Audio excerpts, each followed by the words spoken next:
Hello students, as you know, we are dealing with chapter atom and molecule.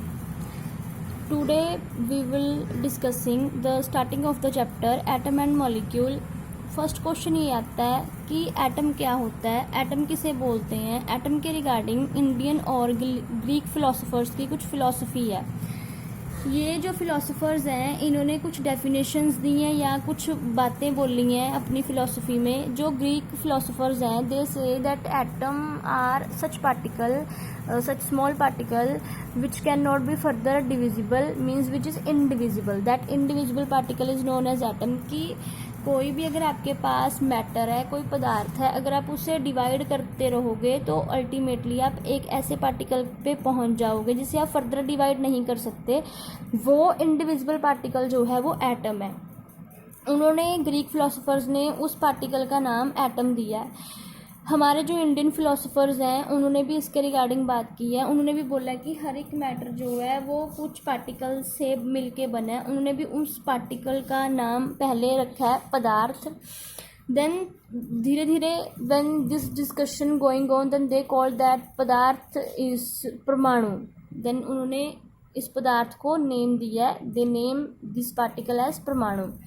तो अब इस atom and molecule chapter पे based कुछ laws आ रहे हैं। So today we will discuss that laws. First law आ रहा है law of conservation of mass. Next आएगा law of constant composition. First है लॉ ऑफ कंजर्वेशन ऑफ मास। क्या बोलता है कि ड्यूरिंग एनी फिजिकल और chemical change the total mass obtained in the product is fixed. कि जब आप कभी भी कोई फिजिकल या केमिकल चेंज करते हो तो स्टार्टिंग में आपने जितनी क्वांटिटी में रिएक्टेंट लिया होगा उतनी क्वांटिटी में ही आपको प्रोडक्ट भी अवेलेबल होगा। ये लॉ ऑफ कंजर्वेशन ऑफ मास बोलता है। इसकी फर्स्ट डेफिनेशन ये है। इसकी दो डेफिनेशंस आ रही हैं। फर्स्ट तो ये है कि during any physical and chemical change the total mass is equal to the product. Next इसकी डेफिनेशन ये भी आ रही है कि mass can neither be created nor be destroyed, it get converted into one form to another. कि आपने 5 ग्राम ये लिया, 25 ग्राम ये लिया, आपको 30 ग्राम प्रोडक्ट अवेलेबल हुआ तो उसने क्या किया, अपनी फॉर्म को चेंज कर दिया। ये हो सकता है हमारे पास AgNO3 प्लस NaCl बन जाए, लेकिन जो मास है वो 30 ग्राम ही रहेगा। ये है हमारे पास first law, law of conservation of mass. Next आ रहा है law of constant composition. Constant composition. अब लॉ ऑफ कांस्टेंट कंपोजिशन क्या बोलता है, ये बोलता है कि आपके पास जो भी कंपाउंड अवेलेबल हैं उन्हें बनाने में जो रेशो यूज़ हो रही है वो हर बार फिक्स्ड है। जैसे हमारे पास है वाटर H2O, तो इसमें क्या लग रहा है कि 2 ग्राम हाइड्रोजन रिएक्ट किसके साथ कर रहा है, 16 ग्राम ऑक्सीजन से, और हमारे पास क्या आ रहा है, 18 ग्राम वाटर आ रहा है। अब अगर हम 2/16 की रेशो निकालें तो क्या निकलता है, 2/16 मीन्स 1:8 की फॉर्म में ये कंबाइन कर रहा है। तो अगर आप इसकी रेशो को चेंज कर दोगे, मान लो आप क्या करोगे कि 2 ग्राम हमने हाइड्रोजन लिया और हमने क्या किया, 2 ग्राम हाइड्रोजन और 20 ग्राम हमने ऑक्सीजन ली, तो अब ये वाटर की फॉर्म में कन्वर्ट नहीं होगा, क्योंकि जब आप इसे डिवाइड करोगे तो 2/20 इसकी रेशो बनती है 1/10। तो इसकी रेशो अगर वेरी हो जाएगी तो ये प्रोडक्ट भी कुछ और बन जाएगा। सिमिलरली CO2, कार्बन है 12, ये है 16 to the 32, तो इसकी रेशो निकालो 12/32, 2 6 दा 2 1 दा 2 6 दा 2 3 दा 6, 3:8। अब अगर मान लो मैं ले लूँ 12/16, 12:16 मीन्स CO, तो क्या होगा 12/16 की रेशो निकालो, 2 6 दा 12, 2 8 दा 3:4 रेशो वेरी कर गई। अब ये कौन सी रेशो में है, 3/4। पहले क्या था, 3/8। तो अब प्रोडक्ट भी वेरी कर जाएगा। पहले थी CO2 गैस, जब 3/8 रेशो में कार्बन और ऑक्सीजन कंबाइन कर रहे हैं तो हमारे पास कार्बन डाइऑक्साइड गैस अवेलेबल है, जो कि आग को बुझाने का means which help for extinguishing of fire. अगर आप 3/4 रेशो में लेते हो तो हमारे पास क्या बन रहा है, कार्बन मोनोऑक्साइड। कार्बन मोनोऑक्साइड क्या है, which is not extinguisher of fire, but in the presence of this gas we are not able to breathe, कि अगर ये गैस अवेलेबल होगी तो हम सांस नहीं ले पाएंगे, हमारी जो ब्लड है उसमें लैक ऑफ हीमोग्लोबिन हो जाएगा और अल्टीमेटली इतनी टॉक्सिक होगी कि ये हमारी डेथ का कारण बन जाएगी। तो लॉ ऑफ कांस्टेंट कंपोजिशन बोलता है कि कोई भी कंपाउंड है उसे बनने के लिए जो एलिमेंट का हम यूज़ करते हैं या जो हम एटम लेते हैं उनकी जो रेशो है वो फिक्स्ड है। अगर वो रेशो वेरी कर जाएगी तो प्रोडक्ट भी वेरी कर जाएगा। हाँ, अगर मान लो आप कोई ऐसी क्वांटिटी लेते हो जिसकी रेशो 1/8 है तो वो ठीक है।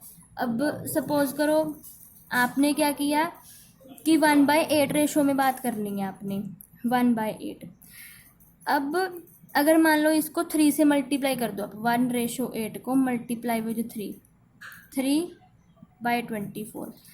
आप 3 ग्राम हाइड्रोजन लो, 24 ग्राम ऑक्सीजन लो, तो इसकी रेशो क्या आ रही है कटिंग करके, 1:8, तो ठीक है वो वाटर ही बनेगा। रेशो जो है वो फिक्स रहनी चाहिए, रेशो अगर वेरी कर जाएगी तो प्रोडक्ट वेरी हो जाएगा। Done.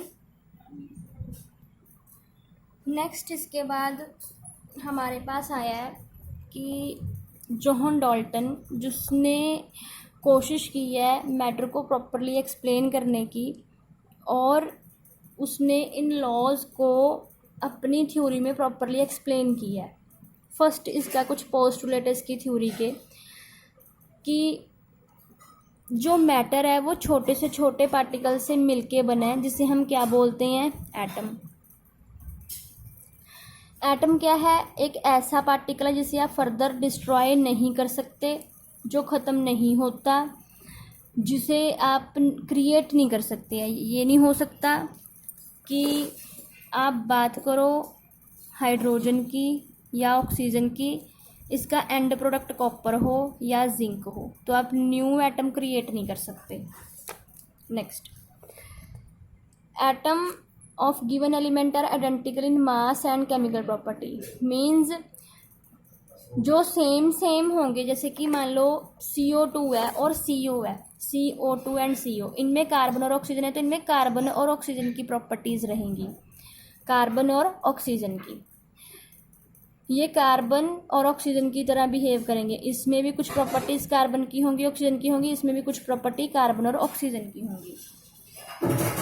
Next, atom of different element have different mass and chemical properties. ये तो आपको पता है कि अगर कोई भी हम अलग अलग एटम लेते हैं, कॉपर का ले लिया और आपने सोडियम का ले लिया, तो कॉपर जो है वो मेटल है, जो सोडियम है वो भी मेटल है। कॉपर जो है उसमें आप वाटर को स्टोर करके रख सकते हो, सोडियम को वाटर में स्टोर करोगे तो वो आग पकड़ लेता है। तो इट मीन्स अलग अलग एटम्स की प्रॉपर्टीज़ भी अलग अलग होती हैं।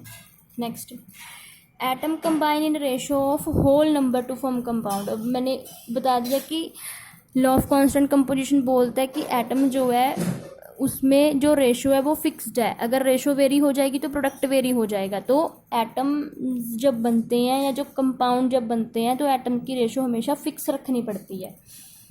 लास्ट है, the relative number and kind of atom are constant in a given compound. वही बात आ गई कि जो भी एटम आपने लेने हैं वो हमेशा क्या रहेंगे, फिक्स्ड रहेंगे। अगर आप वेरी करोगे तो कुछ और बन जाएगा।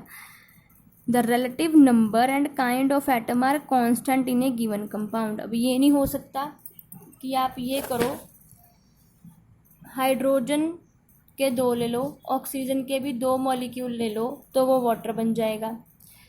तो जो अगर आप हाइड्रोजन के 2 मॉलिक्यूल और ऑक्सीजन के 2 मॉलिक्यूल ले रहे हो तो वो हाइड्रोजन परऑक्साइड ही बनेगा, H2O2, जो कि टॉक्सिक कंपाउंड है, टॉक्सिक लिक्विड है।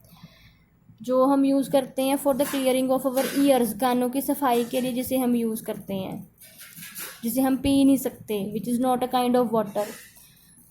तो आई होप आपको with the help of this video you are able to understand law of conservation of mass, law of constant composition and Dalton theory.